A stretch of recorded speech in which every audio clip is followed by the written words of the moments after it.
இன்னைக்கு என்ன பார்க்க போறோம்னா பாயாசம். வாங்க செய்யலாம்.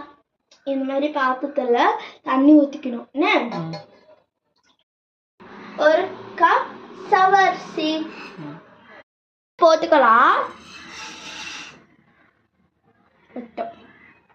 ஒரு கப் சேமியா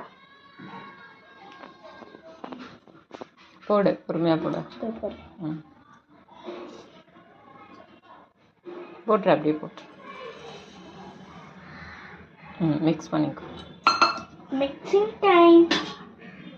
ஒரு கப் சர்க்கரை போட்டுக்கலாம்.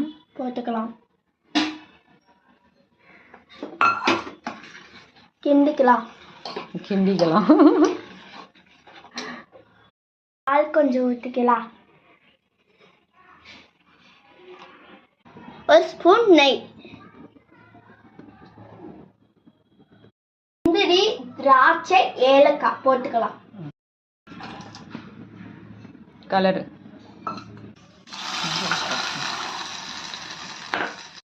பாயசம் ரெடி ஆயிடுச்சு. வாங்க டேஸ்ட் பண்ணலாம்.